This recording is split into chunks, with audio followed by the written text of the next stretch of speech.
एक समय की बात है। सोनपुरा नाम के एक गांव में बिरजू नाम का एक दुकानदार रहता था। वो बहुत अच्छे से अपना जीवन बिता रहा था। रोज सुबह समय पर दुकान जाता और शाम को घर आ जाता। पूरा दिन उसका व्यस्त रहता क्योंकि वहां दूर दूर तक कोई दुकान नहीं थी। उसी गांव में न जाने कहां से एक शैतान आ गया और वो जब भी बिरजू जैसे भोले और ईमानदार लोगों को देखता उसको गुस्सा आता, क्योंकि उसको अच्छे लोग पसंद नहीं थे। पता नहीं लोगों को ईमानदार और अच्छा बनने से क्या मिलता है। जिंदगी भर बस रोते रहो और ठोकरें खाते रहो। इसीलिए मुझे शरीफ लोग पसंद ही नहीं है। अरे, ये तो वही लाट साहब है जिसने मुझे लात मार के ड्राइवर की नौकरी से निकाल दिया था। तो क्या हुआ? मैंने मजबूरी में चोरी की। मैं कोई चोर थोड़े ना था। मेरे जमींदार बाप ने पैसे नहीं दिए तो मैंने कर ली चोरी जुआ खेलने के लिए। गलती तो सबसे होती है, पर इसने मेरी एक ना सुनी। आज तो मैं इस लाट साहब की औलाद को सबक सिखा कर रहूंगा। यही सही आदमी है मेरे लिए। इसकी जगह कोई शरीफ ज्यादा होता तो माफी मांग के गिड़गिड़ा रहा होता मालिक के पैर पकड़ के, पर यह आदमी बिल्कुल मेरी तरह है। और वो शंभू के अंदर समा जाता है। शंभू की आंखें लाल हो जाती हैं और उसके हाथ ऐंठने लगते हैं।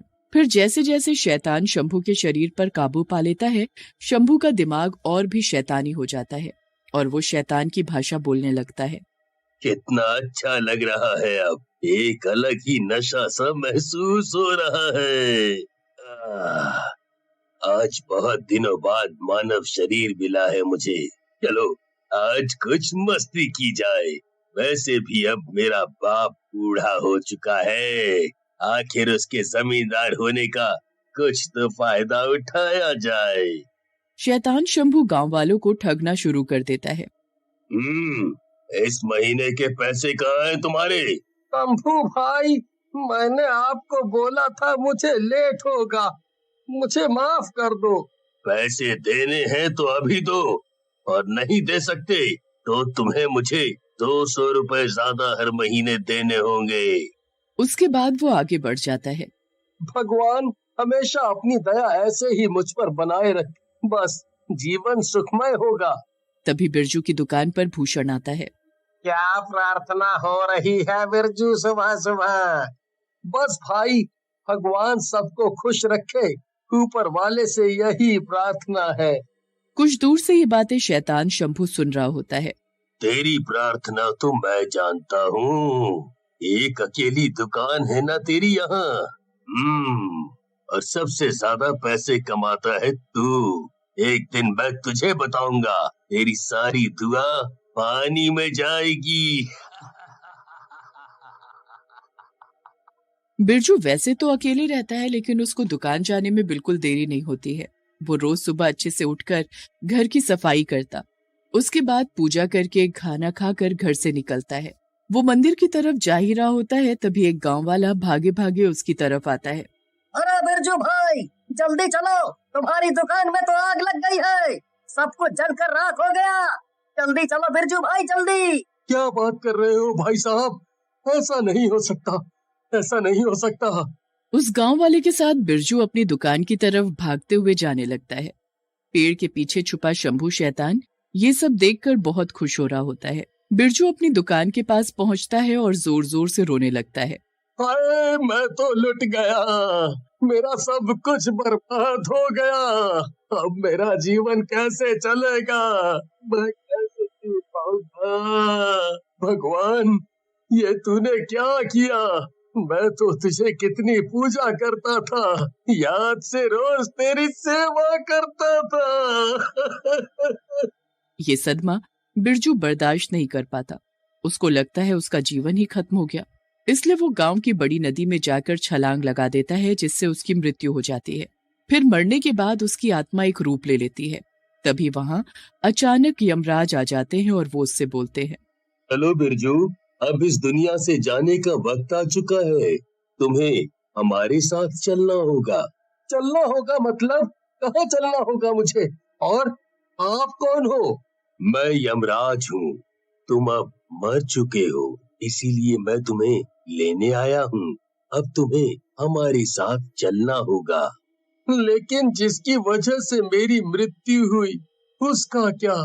उसके साथ क्या हुआ और उसने मेरे साथ ऐसा क्यों किया? मैंने तो किसी का कुछ नहीं बिगाड़ा। इस प्रश्न का जवाब मुझे कब मिलेगा? इन सवालों के जवाब तुझे पाने हैं तो मैं कुछ समय दे सकता हूँ। मैं सिर्फ ये बता सकता हूँ कि तेरा सामना एक शैतान से होगा। वो शैतान जो न जीते जी अच्छा रहा और न मरने के बाद अच्छा रहा। अगर तू उसे खत्म कर देता है तो तेरे जैसे बहुत से शरीफ लोगों की जिंदगी उस शैतान के हाथों खराब होने से बच जाएगी और तेरे पुण्य कर्म बढ़ जाएंगे। शैतान अपने असली रूप में दूर से यमराज और बिरजू की आत्मा की बातें सुन रहा होता है। मुझे हराएगा ये, मुझे खत्म करेगा, बेसड्डी। बस एक बार ये यहाँ रुकने के लिए हाँ कर दे, फिर मैं इसको बताता हूँ मैं हूँ कौन। मुझसे पंगा लेना तो बहुत भारी पड़ेगा इसके लिए। लेकिन यमराज जी, मैं ये जानना चाहता हूँ कि आखिर वो शैतान बना कैसे? यमराज बिरजू को शैतान की कहानी बताने के लिए बीते दिनों में जाते हैं। जिंदगी भर तूने लोगों के खून पसीने की कमाई लूटी है, पर तू ये भूल गया इन पैसों का मरने के बाद कोई काम नहीं है। ये पैसे तुम यहीं कचरे में फेंक दो। ये पैसे तुम अंदर नहीं लेकर जा सकते। ये मेरे जीवन भर की कमाई है, मैं इसको ऐसे जमीन पर छोड़कर नहीं जा सकता। मैं इन पैसों को लेकर ही अंदर जाऊंगा। मैंने पूरा जीवन इसमें बिता दिया, तो मैं इसको छोड़कर अंदर कैसे आ जाऊं? अंदर सिर्फ कर्मों का फल मिलता है, पैसे कोई मतलब नहीं रखते। अगर बिना पैसों के अंदर जाना है तो मैं इस दुनिया में ही ठीक हूँ, मुझे नहीं जाना अंदर। उसके बाद हमने उसको यहाँ छोड़ तो दिया, लेकिन उसने मरने के बाद भी लोगों को परेशान करना नहीं छोड़ा। अब तुम देखो तुम्हें क्या करना है और किस तरह शैतान को सबक सिखाना है।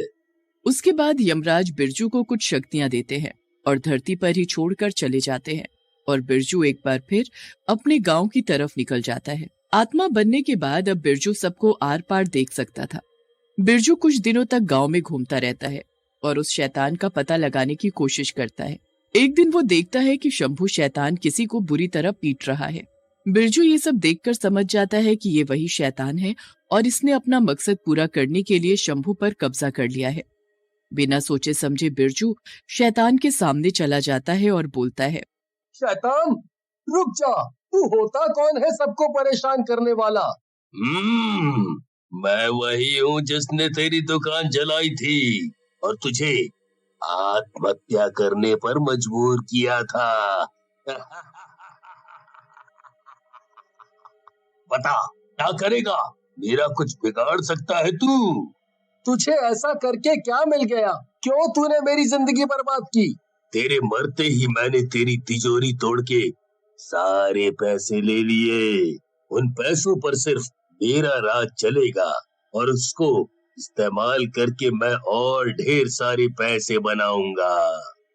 चल, आज तुझे दिखाता हूँ कि शराफत और अच्छाई की ताकत क्या होती है।